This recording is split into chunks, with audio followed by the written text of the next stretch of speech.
I went back and rewatched the show from last week, man. There were some entertaining points where we were all just trying to talk, but like it was too many people, and it just became a giant clusterfuck. It was pretty amazing. 4 people's a lot, Three Yeah. people's a good bit. Four people's a lot. Yeah, and I mean, we actually made some good points, and everything pretty much flowed for the most part. But God, you had one line that had me losing it. I don't remember who we were talking about, but we were picking players, and you said something. It cracked me up, man. It was a good show. I enjoyed that show. I don't like anyone. Just a Womack. Let's try to make a trade with you.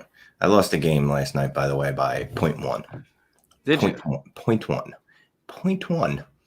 Rashad Penny. I had Gerald Everett got me 4 and 60 in the first half, and I was up like 3 points. I'm like, all right, I'm gonna fucking win this, aren't I? Then Rashad Penny had 2 receptions for 5 yards, and I lost by 0.1. I was like, oh, that was brutal. Yeah, that's a bad beat. Yep, I hit last night on all of my prop bets, except for I had Dwayne Estridge in like 5 of them, and he crushed me in every single lineup because he didn't have a single catch. So, anyways, let's go ahead and kick this show off. Are you ready to roll? Let's go live. We're already live. Live from the garden. We are already live from the garden. Indeed. So let me ask you this. In a league where I don't have Lamar Jackson, maybe because he's still not practicing this week, it is the semifinals. Would you go ahead and now I already got Jalen Hurts, Lamar Jackson, Mac Jones, and Trey Lance. Would you send maybe Mac Jones or Trey Lance to try to get Tua Tagovailoa? What's the situation with your team? You're stacked? I got Jalen Hurts, Lamar Jackson, Trey Lance, and Mac Jones at quarterback, right? Unfortunately, I'm not going to be able to start Lamar Jackson, maybe, right? Because of his ankle. Would you trade maybe Moshipa Vunrent? Would you can put that up. Vunrent. Would you try to trade Mac Jones for Tua Tagovailoa? I don't know if I'd go that far. It is a tough matchup for Jones, but I mean, that Bills secondary hasn't been great over the past few weeks. So I got to go higher end, which means I might want to trade Trey Lance. I want to really get freaky with it. So I would ask for like a 3rd round back if you're trading away Trey Lance for Tua. Get a 3rd round back for it. All right, let's kick this show off. You ready? Let's get stupid. Outrageous. Stay away from me if you're contagious. Sorry. God, where's Jacob?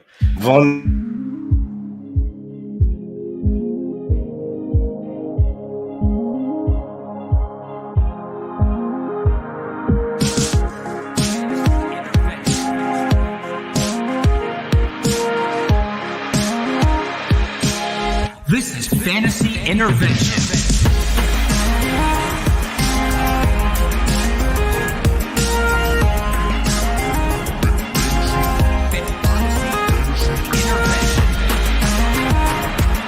Now here to intervene with your fantasy life, Shane Manila, Jacob Sanderson, and Chase Vernon.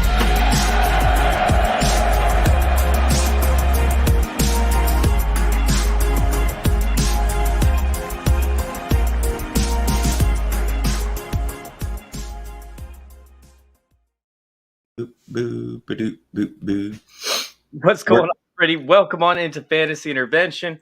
We have another show coming at y'all. Of course, we were in the fantasy playoffs, and unfortunately for a lot of teams like my own who rostered a ton of Chris Godwin, pretty much across a single league, we don't have matchups looking forward to unless we actually got that 1st round bye. It was an absurd week, but yes, I had to break it down and of course bring in Shane with me, and Jacob should have been here. I have no idea where Jacob is. Jacob, if you're hurt or blink twice, just blink and we'll know.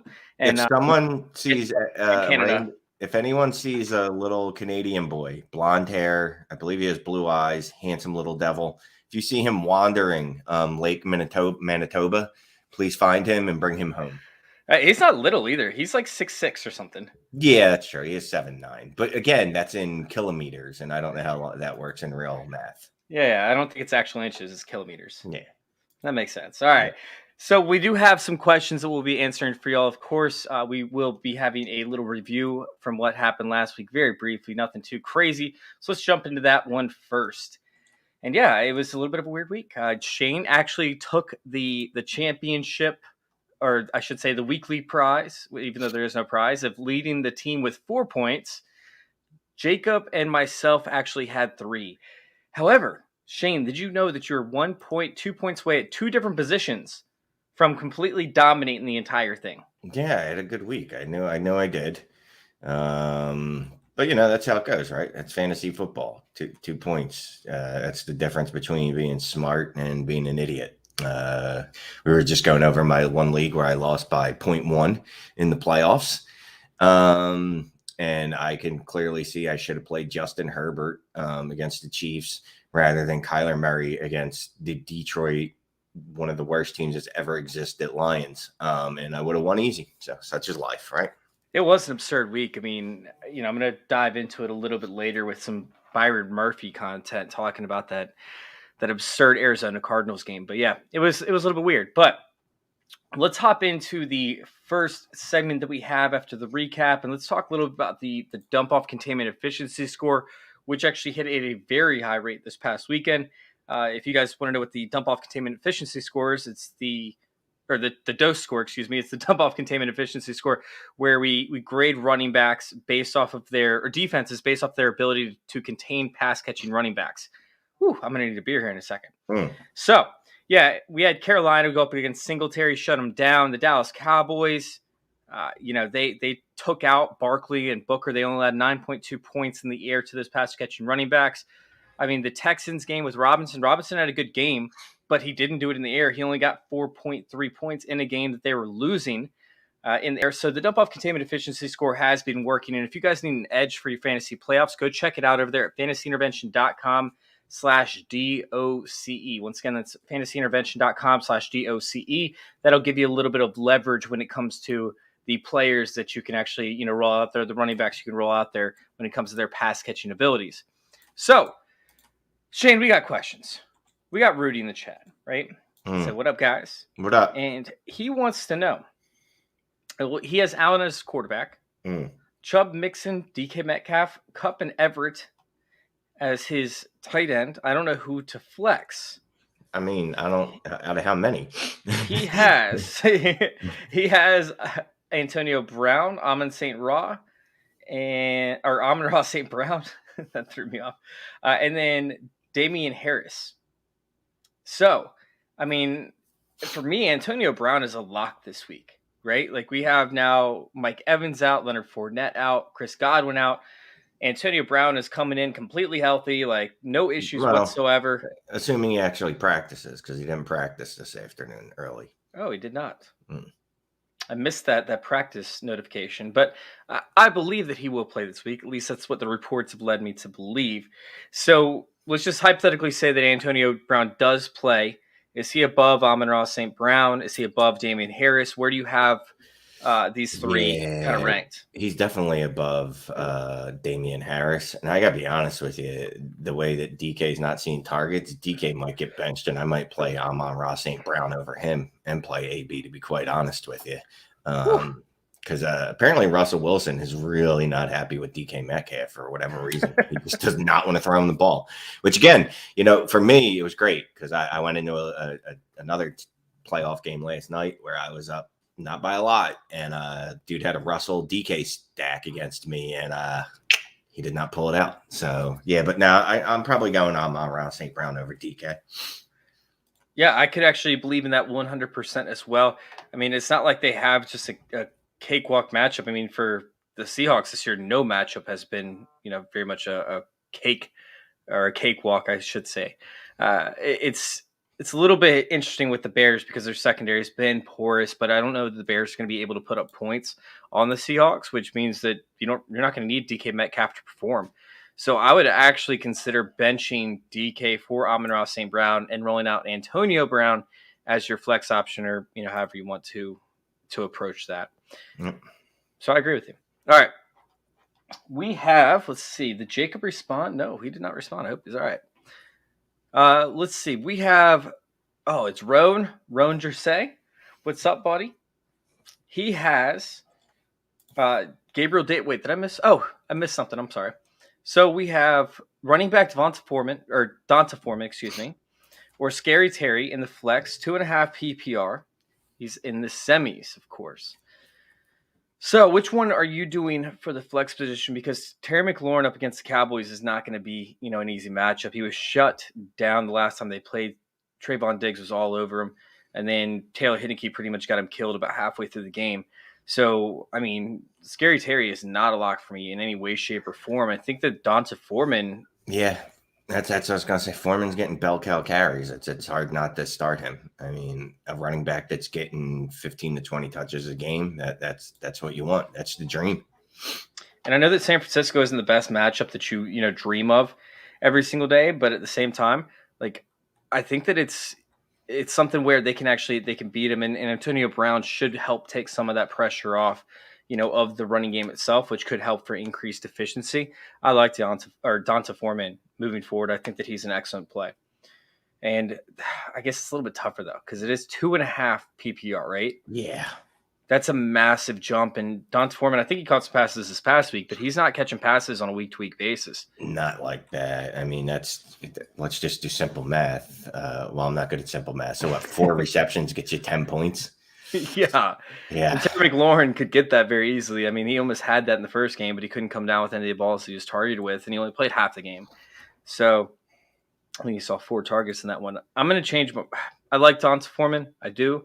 But he's not catching enough passes for me. And the 49ers are actually good up against pass-catching running backs. Not great, but very good. I'm going to change it to go to Scary Terry in this one. Here's the problem, though. Terry's only had his high in the last 4 weeks was 7 targets back in week 12. 5, 3, and 4. Is Gilbert Grape going to be back there quarterbacking again? I don't even if he's not, it doesn't look like Tyler Heineke is actually targeting for him for reasons that I can't fathom.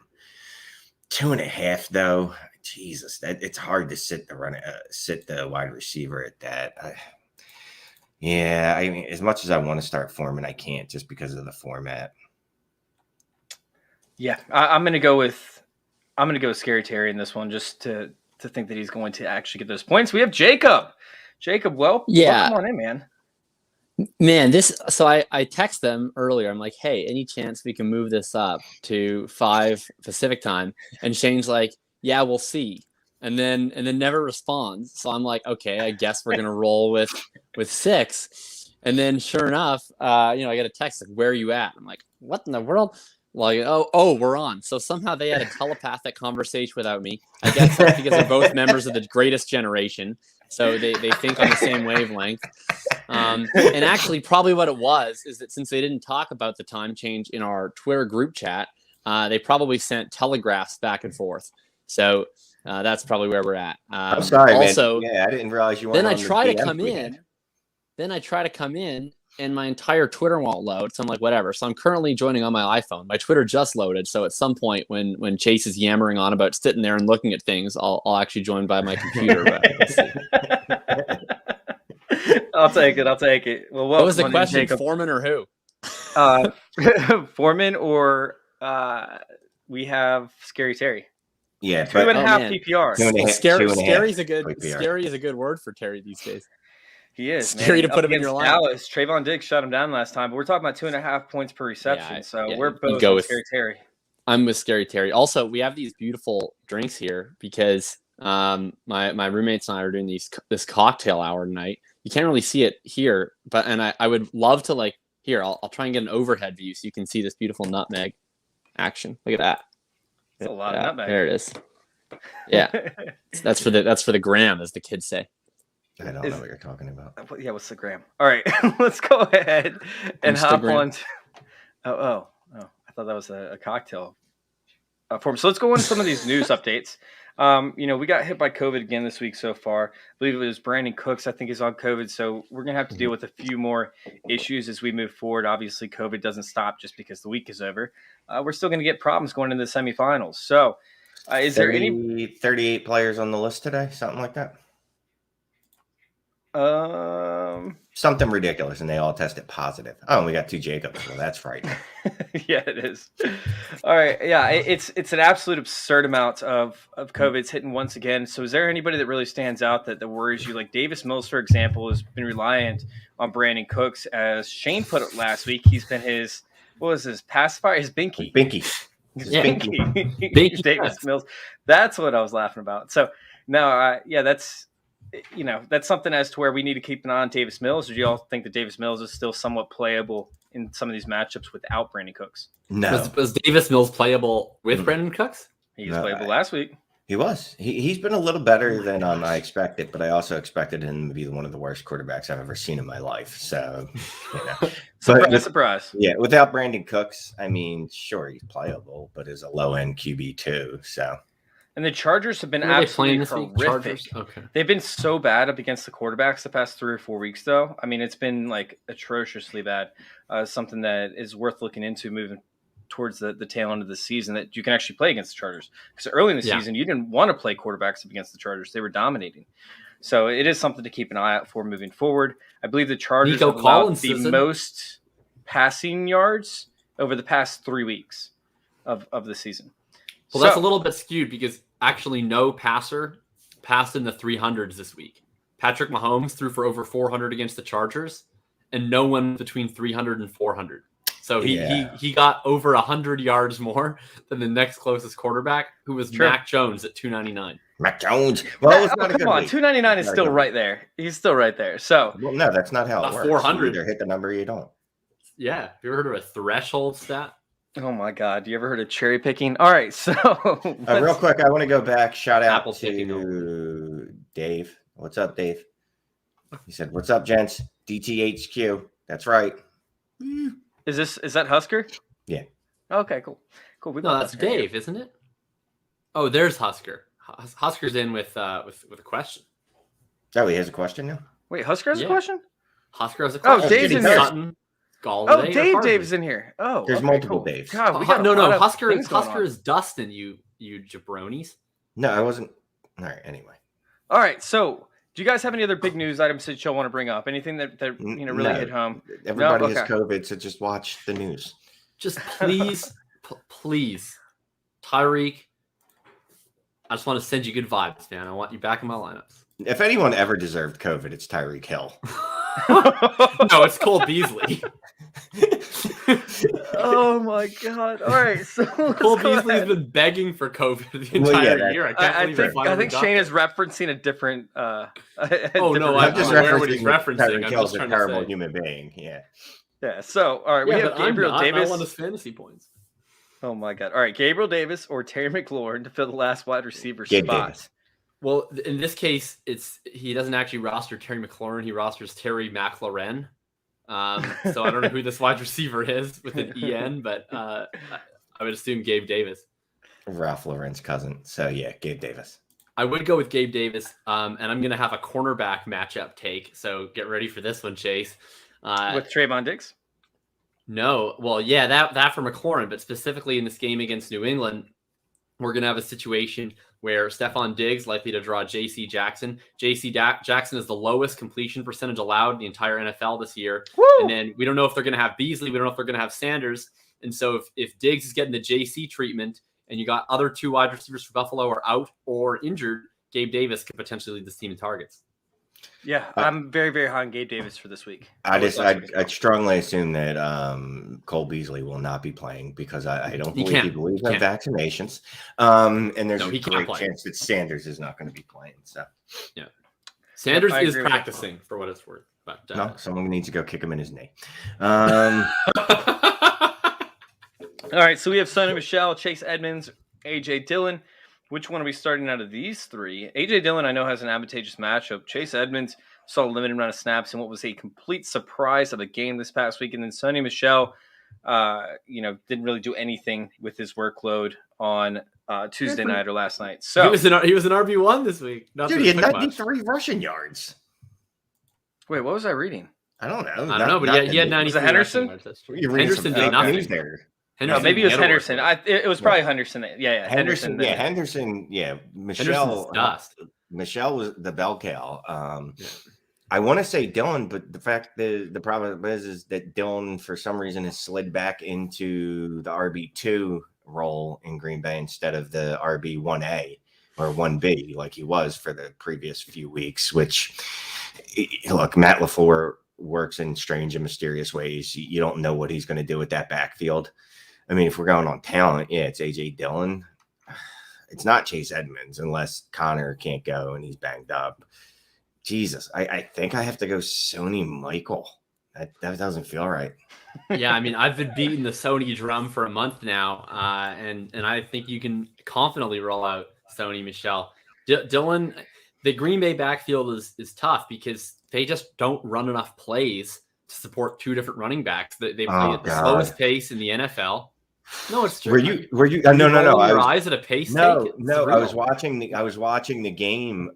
Whenever they were playing, and I needed, I'm begging for additional points, and I'm just like, Jesus Christ, could you go any fucking slower, Aaron? No. Like, God, no, they're the slowest in the entire league, and so the way Aaron Rodgers is taking his sweet time on every single play. Basically, the Cleveland Hunt Chubb backfield, except that they don't run enough plays and they don't run the ball as much. And so that leaves Aaron Jones is just actually the Hunt role. And then Dylan is the Chubb role, but with half the carries and not quite as good. And now they play each other this week. So you're going to have just a ton of running the ball, and there's not going to be near enough volume for either team to really get production out of this game. This game's going to be over in 2.5 hours. You could end up breaking the record from Washington back a year or two ago when Washington ran out the clock. I think it was, all right, so I think consensus is we're going to go with Sony. Sony Susan. Ooh, yeah, I'll go Sony as well. Although it is the Colts, pass catching running backs. I think it's going to be a very high-scoring game over there for the Colts and Cardinals. I think it's going to be the highest-scoring game on the weekend. So I think Chase Edmonds does carry some relevance, but I can't seem to fade Sony Michel up against the Vikings. So it's close for me, but I'll take Sony Michel as well. The interesting thing with Edmonds is we'll see how it turns out. I think 1 week is too little time to declare anything with him coming off IR, but their roles were weird last week. It's not as though he didn't play. They played, I think, the exact same amount of snaps, maybe a 2 or 3 snap difference, Edmonds and Connor. But it used to be that Edmonds got all of the passing down snaps, ran a lot more routes. They ran the exact same amount of routes last week, although Edmonds ended up playing more on early downs than he was playing early in the season. So it seems like they're just kind of treating them interchangeably, and that makes it a bit of a nightmare for Chase Edmonds. Yeah, I agree. All right, so will Tyler Lockett play this week? And if so, is Lockett or Ayuk? Let's an epidemiologist. I've given up trying to just predict COVID in any way whatsoever. If Lockett does play, I'll play him over Ayuk because I'm that fickle that one bad game from Ayuk has me worried that there's not enough volume there to support him, Debo, and Kittle. And if someone's not going to get supported, it's going to be him. The problem is that you're probably going to have to make this decision before you know if Lockett can play because Ayuk plays on Thursday night. Tomorrow. Yes, I mean, I don't know who your options are besides that. I wouldn't want to risk it, to be quite honest with you. I wouldn't want to wait to see if Lockett's going to play and then end up playing, Freddie Swain or someone like that. If it's a dynasty league, someone even worse because you just have no one available.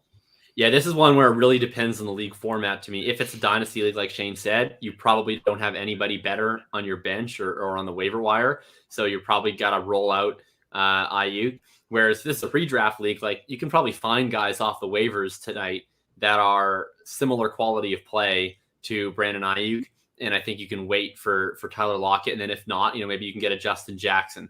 Maybe you can. I mean, just if I were you guys right now, and you're in a redraft playoff league, just go pick up every backup running back that you could talk yourself into as a viable RB2 if the starter comes down and tests positive for COVID tomorrow. Just be proactive. Just fill your bench with 6 backup running backs, right? It's and then don't even worry about, Joe Mixon tests positive for COVID. Great. I've already got Samaj AP run. Just because it's going to happen. Someone's going to. Yeah, well, I mean, Eckler's already has it, right? Today's Wednesday, and he tested positive. Fantasy football's greatest socialist, Justin Jackson, is tested positive on Monday. Rose Twitter to the fantasy championships. Okay. Either way, I mean, you have to quarantine for at least 2 weeks when you have COVID. At least normal humans do. I don't know how NFL football players can come back in before that, but the rest of us, we're told to quarantine for 2 weeks, right? 10 days. 10 days. Plebeians. Yeah. So Eckler in theory shouldn't be playing this week. So rock all that Justin Jackson. And go even pick up Larry Roundtree. Who knows? We don't know what Justin's been doing. Maybe Justin was hanging out with Austin. Maybe they drank out of the same cup. The only player, to my knowledge, that has actually played in the same week that they tested positive for COVID this entire year is Odell Beckham. And that wouldn't have happened if his game didn't get delayed until Tuesday. So, I mean, I would say, like, even though they've changed the policies, maybe that changes things. But it's still a strong lean to me that anyone who's testing positive for COVID is probably not playing. Yeah. And we've seen, too, the other problem is we've seen guys come back and not be able to play a full complement of snaps because, this is a respiratory disease. So that kind of does hinder your endurance when you can't breathe very well. So, yeah, the more I talk, I'm not going to risk it. I'm not. Like, you got to play Ayuk and just hope that, this is a week where everybody gets the love and maybe Debo's playing running back instead of wide receiver. Well, there's no corner on the Titans at the caliber of AJ Terrell. Yeah, when did Tyler Lockett test positive for COVID? That wasn't last week. Well, he missed yesterday's game, I should say.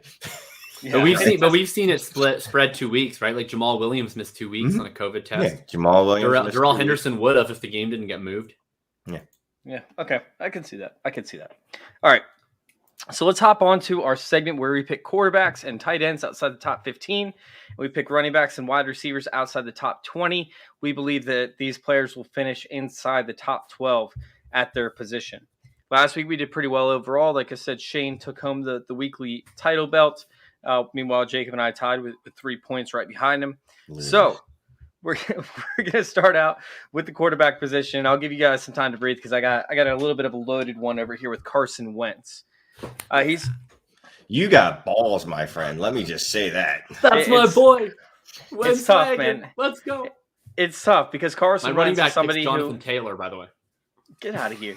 All right, so Carson Wentz is sitting over here up against the Arizona Cardinals, and the Arizona's allowed the 13th most passing yards over the past 3 weeks. Due to injuries, like Brian Murphy he's been forced to play the outside cornerback role, and he's not been good playing on the outside. He's one of the best slot corners that the league has, probably the best slot corner in the NFL. However, when he gets forced to the outside, he's a completely different player. So I took some handwritten notes. Over the past 5 weeks, whenever Byron Murphy has played the slot, which is 66 snaps, he's allowed 8 receptions on 11 targets for only 37 yards, no touchdowns, and 1 interception. Over the past 5 weeks, when he's played on the outside, which is 61 snaps, so 5 snaps less, he has allowed 5 receptions on 8 targets for 107 yards. So in other words, he's allowing players to beat him on the outside, get significant gains. The reception percentage is right around the same level. He's allowing slightly less reception percentage or completions to the outside. But, once again, we're talking about more downfield targets, but he's getting burned and he is getting beat big time. Meanwhile, we saw it last week, right? We saw last week the Detroit Lions. They used 2 wide receivers or less on 50% of the snaps last week, right? On the year so far, Indy uses two receivers or less on 35% of their personnel groupings. So we could see Indy very easily get into a play action type fake with Jonathan Taylor where they're having 2 tight ends on the field. They're bringing in big personnel packages, and it's going to force Byron Murphy to the outside. It's going to be a massive package. It's going to force Byron Murphy to the outside. Byron Murphy's going to be porous.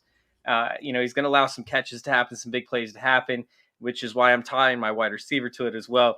But I'm going to go with Carson Wentz this week. I think he's going to smash, be a top 12 play as Arizona stacks the box, leaving Pittman one-on-one with Byron Murphy. I like it. Here's mine. First of all, for whatever reason, my computer malfunctions are continuing, so I can't access ESPN. So I'm on Fantasy Pros, and if I pick someone that's like too high up, just tell me and I'll void it. But back this week, I already mentioned Patrick Mahomes led the NFL in pass yards last week. Zaddy Jones was second. Anyone want to guess who was third in passing yards last week? Cam Newton. It's not Cam Newton. Man, was it? Dustin is saying Taysom, but Taysom's solidly in the top 15, man. You're living the La Vida Loca if you could play Taysom. It was Justin Fields. Can you believe it? Justin Fields Oh, was wow. actually the 9th highest scoring quarterback this week with 16.9 fantasy points. That's how depressing this week was at quarterback. Now he gets a Seattle defense that is very unimposing. Justin Fields is 15, bro. I didn't pick him for that reason. Well, he's 16 fantasy pros. Can I have him, or do I need to pick someone new? You can have him. I don't care. All right, okay. Yeah, and Fields You're gets prepared. the opportunity to play Seattle. He's running a lot more. When he first started the job and he was totally useless for fantasy, he was never running. Now he's averaging about 30, 40 rush yards a game. That's essentially an extra passing touchdown per game that you just start with. And then if he's able to take advantage of a pretty suspect Seattle secondary, we saw Cooper Kupp get loose next at will against them. I think he's got a good shot and probably should have his full complement of wide receivers available. We would expect to see Allen Robinson come off the COVID list. Darnell Mooney, of course, has stepped up as their number 1 wide receiver, and Cole Kmet. And so whatever weaponry Chicago has to offer, he should probably have it against the Seattle Seahawks this week. All right. Why do you even care about Allen Robinson when you got Darnell Mooney on the field? Come on. Allen Robinson makes me just sad. As he should. He's so sad. Darnell Mooney's the new hotness. I just want Allen Robinson to have like one good game. Well, Dave says, I did not expect to hear the title of Enrique Iglesias' song.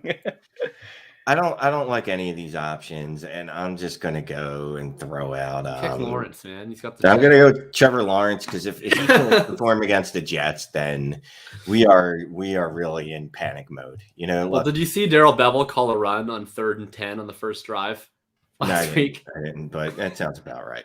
The new offensive coordinator doesn't make it any better. You have Schottenheimer coming in who doesn't even know how to call a pass. He's going to call plays, right? Schottenheimer's yeah, call plays. Schottenheimer is. Yeah, well, and he called a Marty. run on 3rd and 10 on the first drive of the game.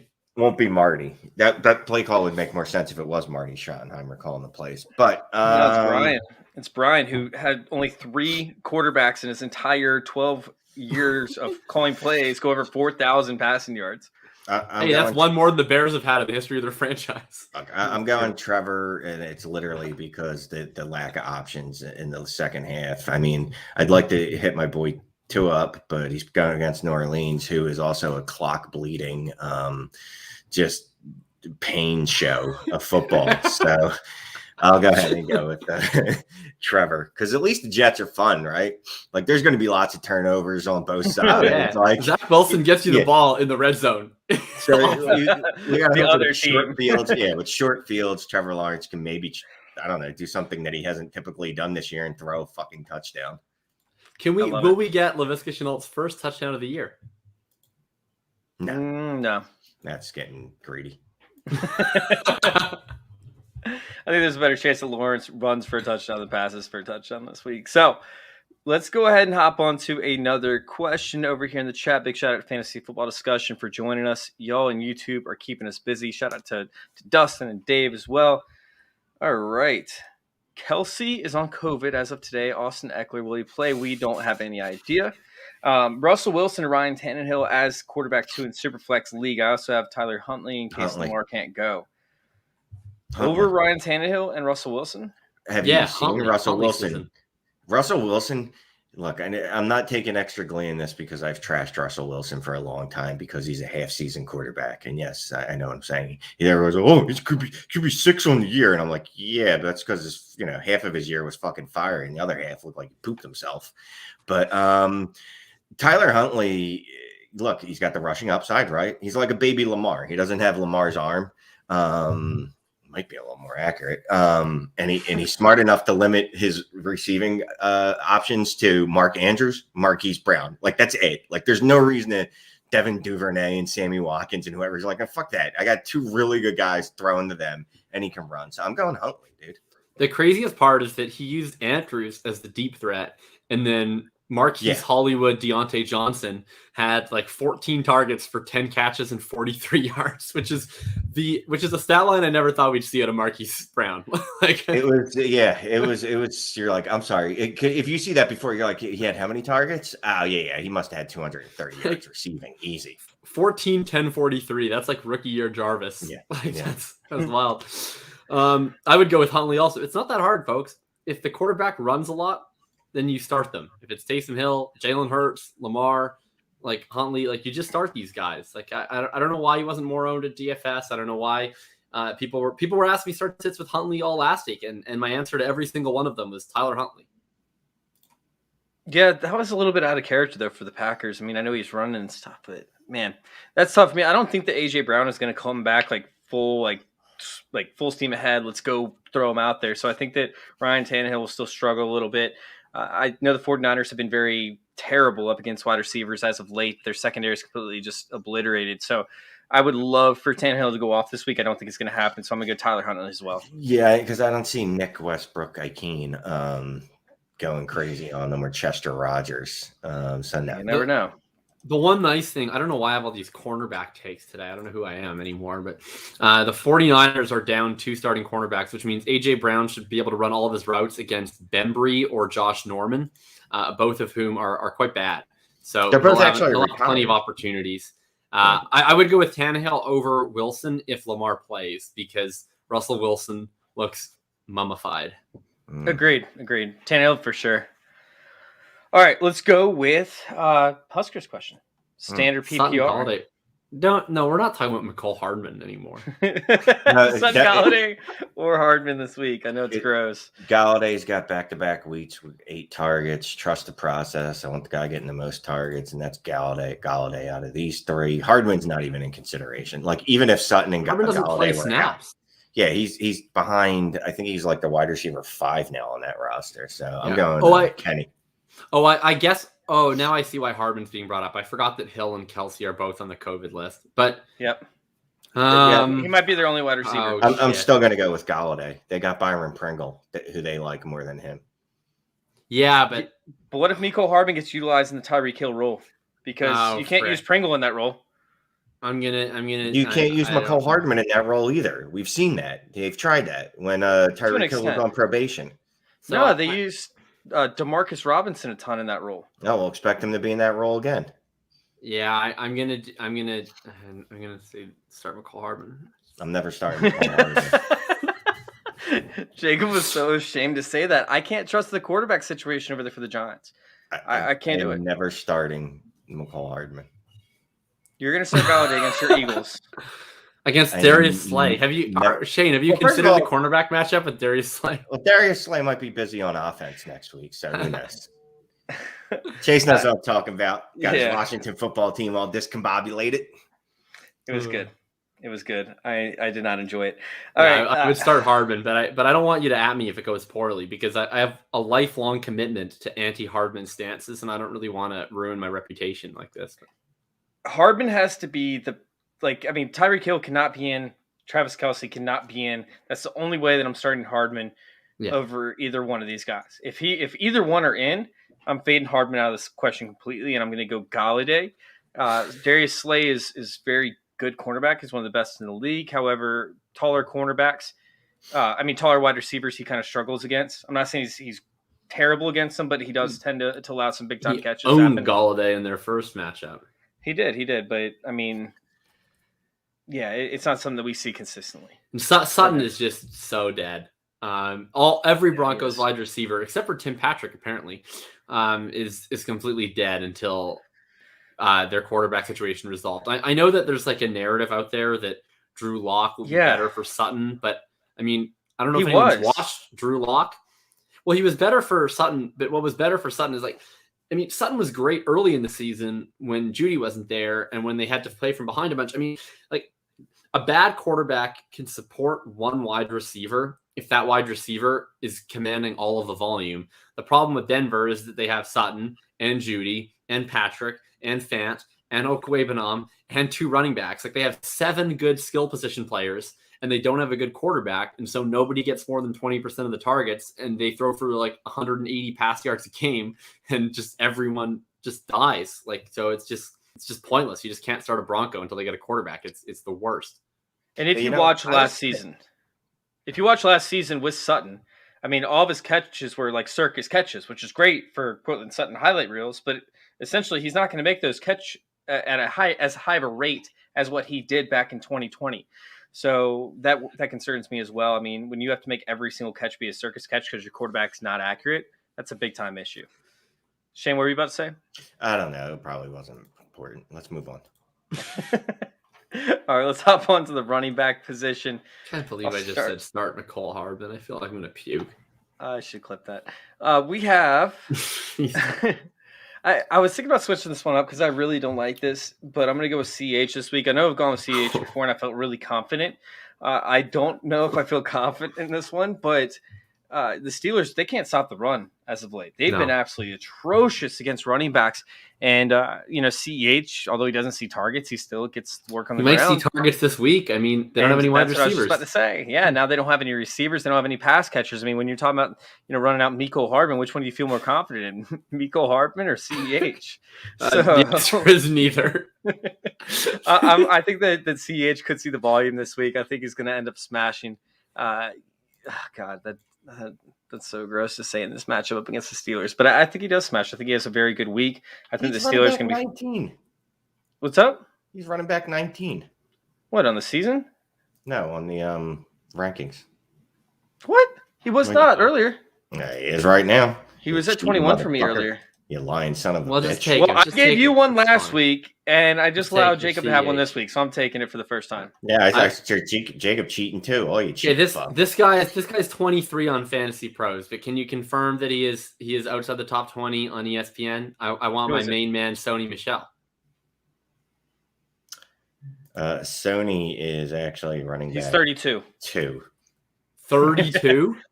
He's 32 below Darrell Henderson. That's ridiculous. What are people doing? He just had over 75% of the snaps. Focused on smashing these rankings. That's all one of my shows used to be back in the day. This is just tearing these rankings. It's now Sony Michel rant time. First of all, I don't like this. I don't like that I'm a Sony Michel truther now. That's not a role that I ever envisioned myself playing.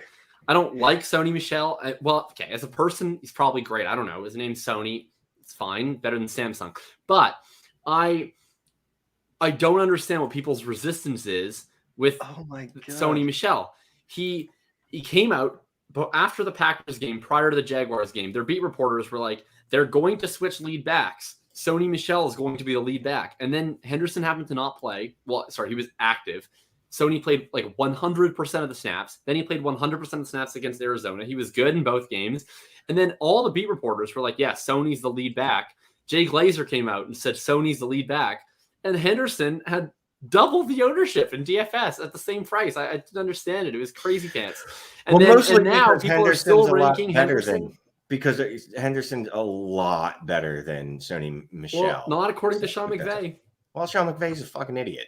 I mean, well, whatever. If we're willing to Super Bowls that Sean McVay won. Okay, well, who do we rank higher in fantasy, Zeke or Pollard? Like, people rank Zeke higher because he's going to get the touches. Like, I don't agree. I think that Henderson's better than Michel, but I think that Michel is going to get probably 70 to 80% of the snaps again, and he plays on one of the best offenses in the NFL. So give me Sony Michel.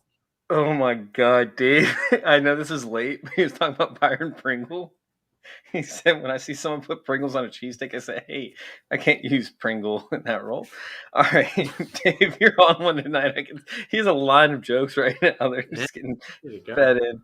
Look, I'm from Philly. If you put some Pringles on a cheesesteak, we'll probably shank you. Get out of here with that. He said you can't play Pringle in that role. I'm going to pick a running back. I'm going to go with my dude. I'm going to go with Dante. Yeah, love it. He's the bell cow. The Titans, again, have one wide receiver as they have had all year. So I'm going to go with Derrick Henry Jr., and he's going to tear up San Francisco for me tomorrow. The wildest stat about Foreman is that he actually doesn't play any snaps, but he gets the ball on like 100% of his snaps. Yeah, that's what I was going to say. Like every week, you'll read like the usage charts, and you're like, oh, well, snap share says that it should be this, and you're like, yeah, but it's not because he touches the ball. The other guys are just kind of there, like to give him a break. It seems like. I just can't imagine. I can't imagine that's a good strategy for a team to basically broadcast the other team. It's like, When hey, they're gonna- every time that we put Yeah. Foreman in the game, we're running. Then when we take him out, we're passing. Like, it's just so ridiculous. Is Mike Vrabel really that smart? He's not. I mean, Yeah, he has the last he 3 seemed weeks. a lot smarter when he had Derrick Henry running for 2,000 yards. But he's not very bright. The last 3 weeks, Foreman has 49%, 32%, and 39% of snaps, but he has 60 touches. Yeah. So, well, here's the thing. So they're keeping him. He's a big guy, right? He's not Derrick Henry big, but you got to get him in there. You use him, and then you don't waste. There's no wasted motion with him. You're not using him on fucking blocks or anything. You're just like, he's not getting the ball. He's going over there and resting. All right, so we have Rob McFadden, and he asked Foreman, Michelle, which are your two guys, Jeff Wilson, Miles Sanders, Pollard. He needs 2. And Miles Sanders is somebody that I think I want to consider. I know that he missed the last snap. He's injured, but he has the Giants. He's injured. He's always injured. He didn't have a carry after 11 minutes left. No, he didn't have a carry after 11 minutes in the third quarter. No, that's just because they were managing his injury. Well, no, because he injured his quad. I mean, this is Miles Sanders. Look, I know Miles Sanders. This is Miles Sanders. He's having a great game. He's running for the most yards he ever had, and I'm like, yeah, he's going to get hurt. Sure enough, like, towards the end of the third quarter, I'm like, has anyone seen Miles at all? Anyone? No, he's fine, guy. Everyone's like, no, he's fine. I'm like, no, he's not. He's not. He's hurt. He's hurt, and he's hurt. He's a quad. He couldn't practice today if he was going to practice. I'm going Foreman and Wilson. Yeah, well, if Sanders is deemed healthy, then I would start Sanders, and but I guess. Okay, well, I start Michelle over all these guys because he's the greatest running back in the NFL. And then the issue is that both Wilson and Foreman, I guess, have to make a decision on by Thursday. And I feel like Miles Sanders probably won't practice Thursday, or he'll practice in a limited capacity. He won't know anything. So I guess I would go with, I guess I'd go with Jeff Wilson. Tell you what, and watch practice reports, because if Miles does at least get in a limited and not one of those like he's off to the side limited ones, but like a legitimate limited one, I'd probably risk playing him because the dude is, well, I don't know how to say this. He's the best running back in the NFL besides Jonathan Taylor since he's been back from injury. So, and the only I think you have to play him if he's active. Will Miles Sanders score his first touchdown of the year? No, he is actively. So that was fun last night. Everybody was getting to watch the game with me, and Miles Sanders is actively trying not to score on several occasions. It's interesting because it's weird because you want to say like, oh, it must be his vision, except that it's not, because you see him just do incredible things, right? But something with the end zone, his sight line gets all screwed up, and he cuts. Does he wear a dog collar? I don't know, like the electric fence type thing, and he's like, no, I don't want to do it. I don't want to do it. Travis Kelce, or excuse me. Not Travis Kelce. Jason Kelce was going to beat his ass for not following his blocks, which would have took him to the end zone. I saw that. He was like, yeah. So anyway, sorry, we gotta get through this. Did we pick running backs yet? I'm gonna go. Yeah, we did. Yeah, we did. Chase got answered. You have one of yours in the chat. No, okay. I'm going Foreman and Michelle. I'm going to go with y'all's 2 picks. Okay. If Miles Sanders doesn't go, if he does, if he does, I'm going with Michelle and Miles Sanders, slightly over Foreman. All right. We've gotten the Sanders experience. Just like, he's just so tilting. I love him I love him so much. I love him so dearly, and he just gets railed every time. Like either he gets like a goal line touch stolen from him, or he fumbles, or he gets hurt. Just like there's always you can't have like one game where everything goes perfectly with this guy.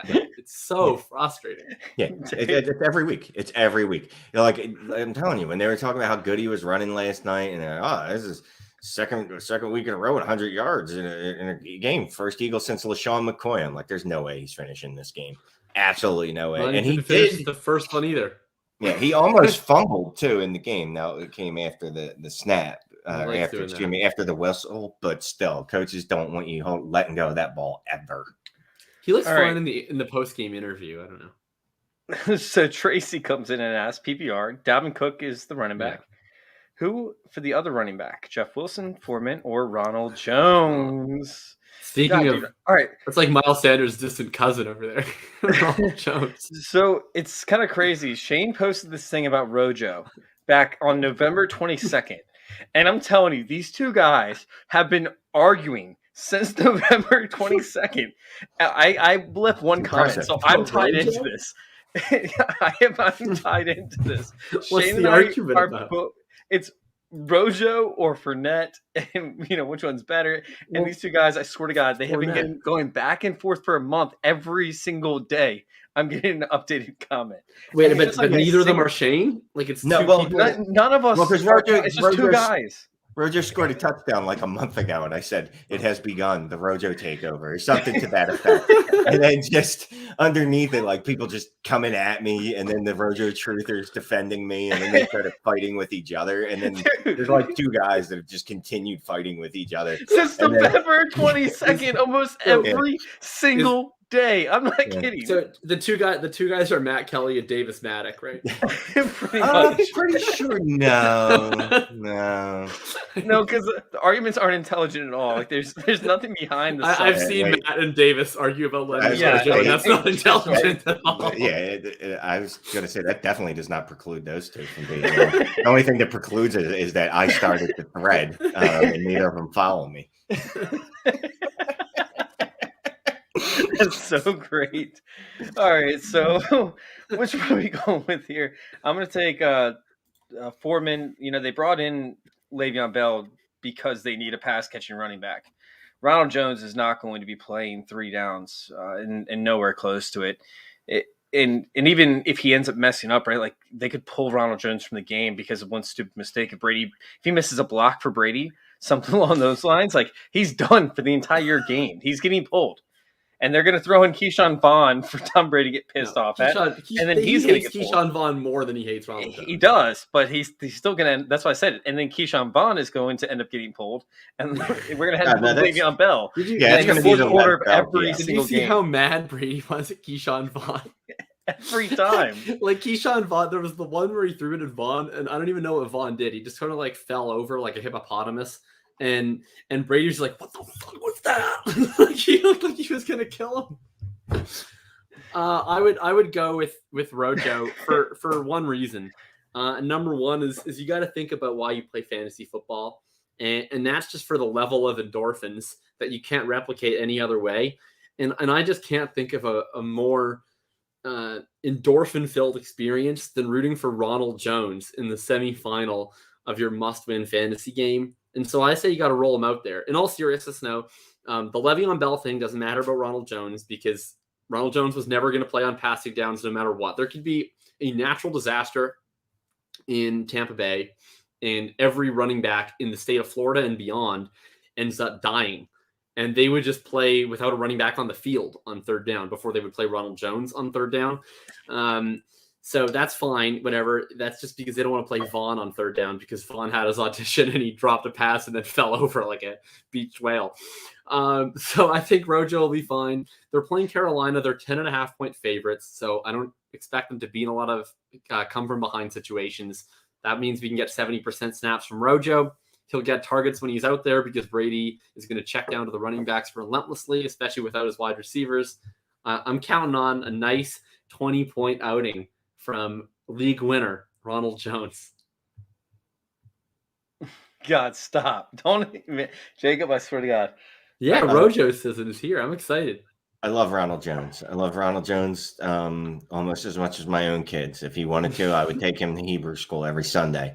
But I'm not trusting my playoff matchup with him. I'm probably going to go, Wilson. I think that's really close. It's a coin flip for me for Wilson or Foreman. I would hate that I'd have to make that choice. I think I would lean Wilson because I think there's more touchdown upside there. Yeah, true story on that one. All right, so let's go ahead and hop into the wide receivers. I still see we have questions coming in from John, from Dylan, so we will get to these after the wide receivers.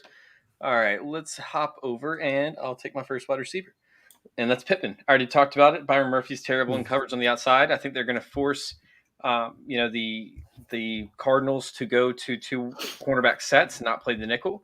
Last week up against Detroit, they only played the coverage on 16 snaps the entire game because Detroit was constantly giving them, heavy work or heavy fronts. So I'm sitting there and I'm looking at a situation as to where, it's just going to be Byron Murphy, who's like 5'10", 190 pounds, somewhat slow, up against Michael Pittman, who's 6'2", 6'3", 215 pounds, 220 pounds, Big somewhere in that boy. range. Yeah, he's just going to outbody him. He's going to see the targets. He's going to get the touchdown reception. And yeah, I'm locking in Michael Pittman.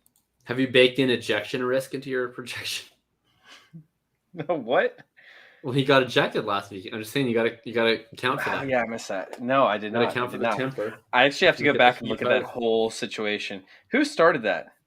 Well, look, other than angry Patriots fans who are biased versus myself, who has no bias in that game and was entirely objective throughout, Kyle Yeah, Duggar okay. started it, and he's a terrible person, and he offended a beautiful member of the Indianapolis Colts, future Super Bowl champions. How dare he do that? Michael Pittman is a saint. He did not deserve this. And Michael Pittman will unleash holy hellfire upon the Arizona Cardinals in revenge until we see Kyle Duggar and the rest of that cheating, scandalous organization in the playoffs and end their hopes and emasculate them entirely. That's my objective take. Unleash holy hellfire. Okay. Shane? I keep I like going Pittman back. this week. I keep going back and forth. Like I want to go Amon-Ra St. Brown, right? Because the volume is just absurd. But then you look at the share. It's only 18.8 target share over the last 3 weeks, even though he has 30-something targets. So if that comes Swift's down, coming back. even if that, and if that comes down a little bit, and he maintains the same target share, but the volume drops, he's not going to produce. I am going to have to go with, I don't understand this. My dude, Darnell Mooney. How does he keep getting ranked in the 30s? Have people not watched football? He let me down last week. That's why. He let you down a little bit, but I would say more Matt Nagy let you down because Darnell Matt Mooney. Nagy hasn't gone anywhere. Darnell Mooney was balling, and Matt then Nagy got ejected. Matt Nagy took him out of the game for some reason. They just stopped throwing them because when you got Demir Bird on the roster, you got to throw to him or Jakeem Grant or whoever the fuck is over there. I'm gonna go with my dude Darnell Mooney. Jacob, I like the Mooney call. This again on Fantasy Pros. This just seems like an error and a free square. So maybe this isn't the case on ESPN, but AJ Brown is outside the top 20. Oh God, how did I miss him? Is he really? Mm-hmm. Is he on ESPN too? 21. How did I miss him? Well, I don't think this requires much of an explanation, 22. but AJ Brown is one of the best wide receivers on planet Earth. I was thinking I thought you said Antonio Brown. Okay, I thought you said Antonio Brown. Yeah, well, Antonio Brown is going to be the wide receiver one overall, but AJ Brown is one of the best wide receivers that we have on this planet. He is coming back against a really terrible secondary. He's coming back against a team that will score points, and so that means that Tannehill will have to throw. Julio Jones probably not going to play because he's old and dusty, and so I would fully expect to see a lot of AJ Brown this week. He's going to get probably a 30% target share or so and be a wide receiver one, and he shouldn't be ranked outside the top 20. All right, so let's hop over to questions real quick. We have Dylan over here saying Kyler Mahomes choose 6 points per passing touchdown. Ooh, man, I don't think you can go wrong with any one of these. I mean, Mahomes is a must start. I know that you guys have been doing great, but I mean, he just went crazy, and maybe we see Mahomes back for the playoffs. The real number Mahomes. one wide receiver is McCall Hardman. Okay, good point. So I'll take Mahomes out if McCall Hardman is his top target, because they might run the ball a lot more often than what we've seen the Chiefs do. However, I'm playing Mahomes if he has either Tyreek or Kelsey in the game. Yeah. Meanwhile, my other one is going to be Stafford. I'll go Mahomes and Stafford because Kyler's playing the future Super Bowl champion Indianapolis Colts. Kyler. How you hurt me so this week. I'm not sitting Mahomes. I don't care if I'm playing wide receiver for him. I might as well just go with consensus then. I guess Stafford. Although what I really want to say is Kyler because I feel like he owes me a good game. All right, Trey Bass, who to start, half point PPR. Alcohol, sweatpants, or an air fryer. Always alcohol. Yeah, I'd go with alcohol. alcohol. I got alcohol, holiday sweatpants, season. and I just finished eating out of an air fryer, so we're good. Yeah. All right. John is in the chat. He says he currently has Chubb / Mixon as his running backs and St. Brown and Ayuk in his flexes. Michael Carter, Samaje Perine, Dalton Knox, Ronald Jones on the bench. Rojo has a bad matchup. Carter has a great matchup. Do I start Carter over Mixon? Carter's on the COVID list now. Oh, is he really? I missed that. Yeah. Okay. So no. St. Brown if Goff doesn't play, or Ayuk. Carter's not going to play, so I would play St. Brown. Wait, but I wouldn't sit Mixon. I would just play Mixon. Yeah. Yeah, you play Mixon and Ayuk. I think he's got two flexes he's trying to fill here. Yeah, Chubb Mixon is his running backs, and then St. Brown and Ayuk are in his other flexes. Oh yeah. So you leave Chubb Mixon, you don't take them out. St. Brown and Ayuk. No, I would play Rojo over both St. Brown and Ayuk personally, but I would play Rojo over St. Brown if Goff doesn't go because that frightens me. Is this a thing? Dave just said that the Jets also have a cornerback named Michael Carter, and that's the one on the COVID list, not the running back. Oh, okay. Well, then I'm going Michael Carter over. Michael Carter is the starting corner over there for the Jets. Yeah, so if I could, I'm sorry, guys. I saw Michael Carter COVID. All right, I'll go Michael Carter over Ayuk.